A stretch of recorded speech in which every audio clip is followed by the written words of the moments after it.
sacarse en conclusión de estos conversatorios, ¿cómo los califica usted?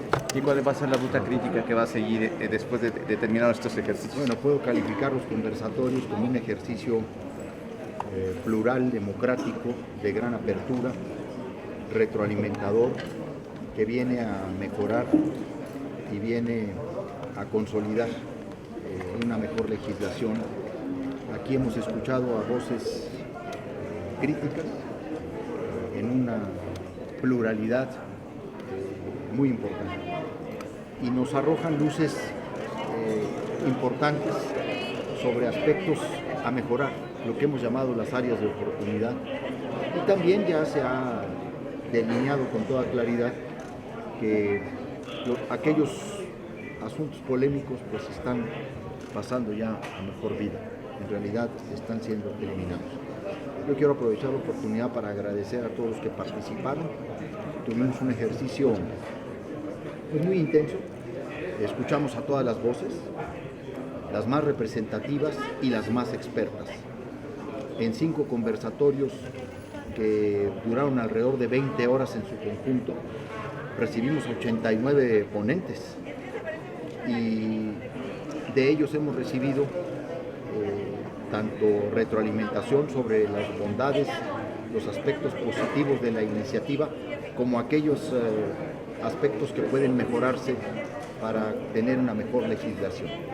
Habrá que ahora revisar muy bien todas las propuestas específicas que ya están en el micrositio, porque evidentemente las intervenciones de 5 minutos o el conjunto de las intervenciones de cada ponente de 10 en total, pues abordaron en términos generales la visión, pero han dejado documentos con gran especificidad técnica para sugerir redacciones que corrijan como redacciones que agreguen. Y luego pues vamos a hacer una minuta con las principales propuestas y cambios que se perfilen para convocar a comisiones unidas, pues cuando las mesas directivas, que son las encargadas de esa convocatoria, lo decidan. Ya eso estará en manos de las comisiones unidas. Primero de las juntas directivas, convocar a comisiones unidas para poder tener un periodo extraordinario en el mes de junio que nos permita cumplir el plazo constitucional para emitir la legislación secundaria en materia de telecomunicaciones y radiodifusión. ¿La reunión de comisiones podría ser la siguiente semana? No lo creo. Tenemos todavía que procesar toda la información, tenemos que hacer una especie de compendio de propuestas y sugerencias. ¿En una sola reserva meterán todas los cambios mencionados? En realidad es un conjunto de reservas las que se construyen, pero al dictamen que ya está aprobado. ¿Va a ser una modificación a fondo? Va a ser una modificación muy importante, particularmente en el tema que más pues preocupó, que más polémica levantó, que fue la concentración de atribuciones en la Agencia de Transformación Digital y Telecomunicaciones. Pues ahí sí va a haber toda una reconfiguración de diseño del órgano, sin dejar de estar adscrito a la agencia. Sí va a ser muy importante el trabajo de distribuir qué atribuciones van a ese órgano regulador, qué atribuciones a la agencia, cuáles se mantienen en el sector de las comunicaciones y transportes del Ejecutivo, incluso cuáles en la Secretaría de Gobernación, como ustedes lo han podido escuchar, incluso a la Procuraduría Federal del Consumidor. Entonces hay un conjunto de atribuciones que hay que distribuir, y eso es un diseño mayor, porque estamos hablando de una propuesta que en una de sus partes medulares, que es tanto emitir la política como regular, sufrirá un cambio pues de diseño de cómo venía. ¿Podríamos hablar que es una cirugía mayor la que le van a hacer a la iniciativa? En materia de órgano regulador, el cambio es, pues es prácticamente total. ¿Ya se sabe cómo va a ser el órgano regulador? ¿Cuántos Bueno, lo van a conformar? vamos a tener que ir creando, vamos a tener que ir redactando en estos días que vienen, sobre todo pues atendiendo algunas de las voces que han ya delineado, pues cómo deben ser los perfiles de los comisionados, que tengan realmente experiencia, que tengan independencia política y por lo tanto expertise técnica, que sean nombrados de manera escalonada.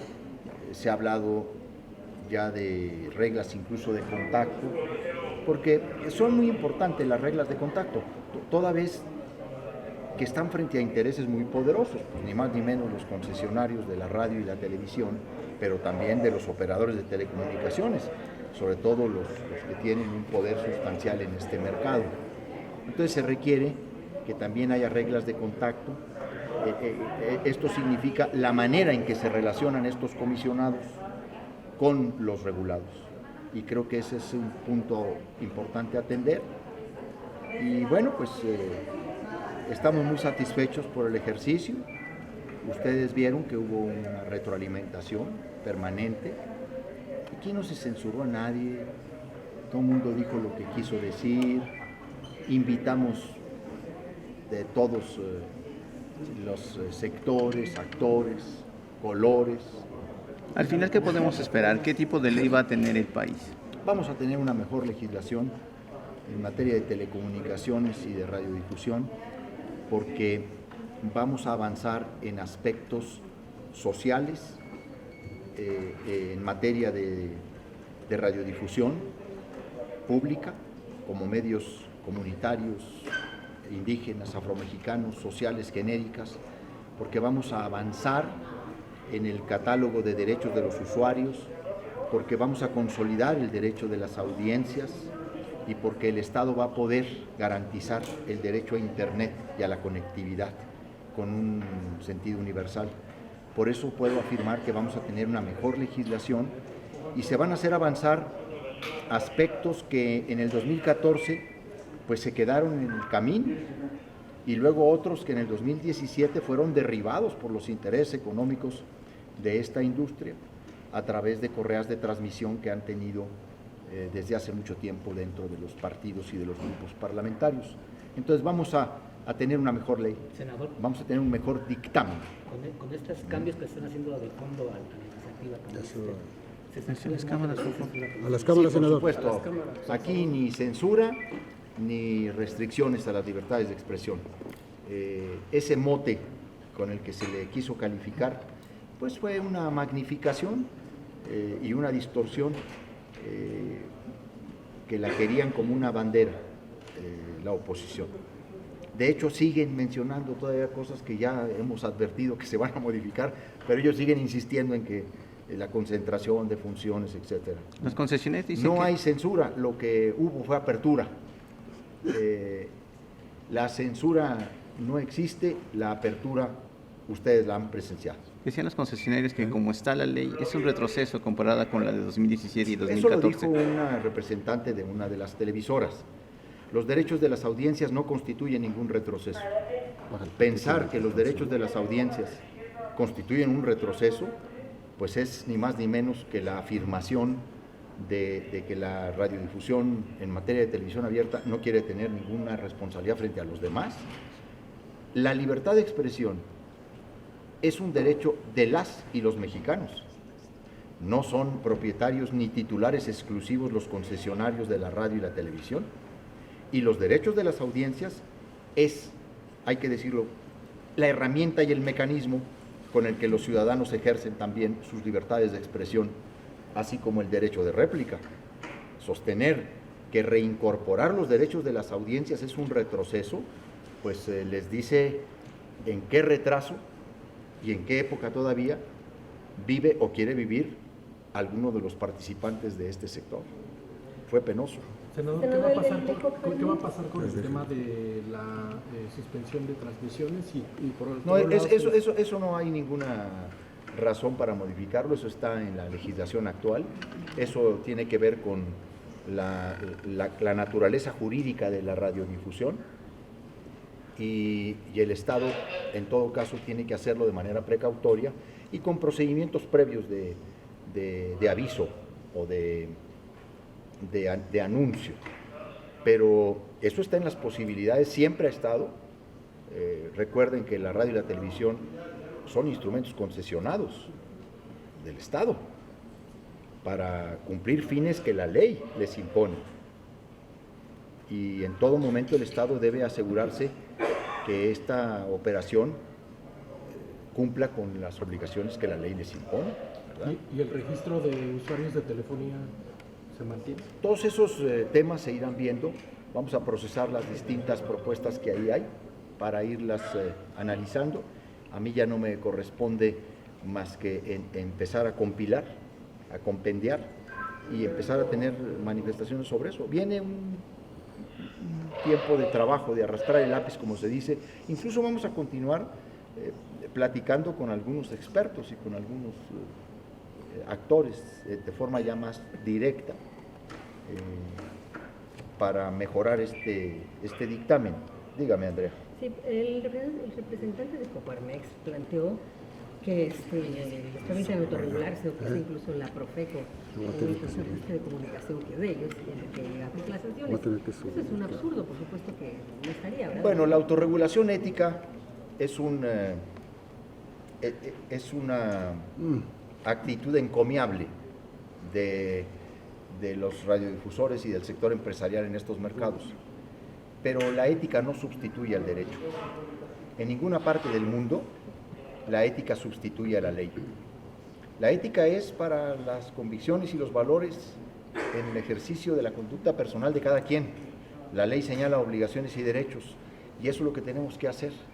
Este no es un sector de autorregulación en materia de contenidos ni de derechos de las audiencias, y esa parte no la vamos a permitir que se vaya a perder. Costó mucho, costó muchísimo llevar a la Constitución los derechos de las audiencias y luego a la legislación del 2014. Esa no la vamos a dejar perder por ningún motivo. Los ciudadanos son el sujeto esencial de la democracia y es el destinatario final de la comunicación. Los concesionarios solo son intermediarios entre el Estado y la sociedad. Cada quien tiene que asumir su papel y su responsabilidad. Y bueno, muchas gracias por todo. Gracias. Por ejemplo, el caso se algún fue. concesionario que infrinja la ley, como Ya la ley ya da supuestos para hacerlo, no piense que no. Ya, es que no se aplica y por ahí en la televisora. pues hay que aplicarlas, ese es el tema. En México no solamente es un tema de cómo mejorar el contenido de la ley, también es de aplicación y de ejecución. Que las autoridades y las nuevas autoridades apliquen realmente la ley y que no les tiemblen las piernas, ¿no? Ante los Así, trátese de quien se trate. Así es. Hace rato vimos trabajadores del IFT afuera. En las reservas contemplan Mire, nosotros le hemos pedido a los presidentes de las comisiones que reciban a los trabajadores para que en el proyecto de ley, perdón, en los dictámenes, queden plenamente garantizados los derechos de los trabajadores en su transición de IFT a la nueva autoridad. Además, la reforma constitucional así lo... Sí, lo que dicen ellos es que no tienen claridad. Bueno, que defienden sus derechos una vez que laborales, empiece el pero no proceso tienen- de dictaminación final, ahí deberá atenderse la petición de los trabajadores del IFT. Gracias.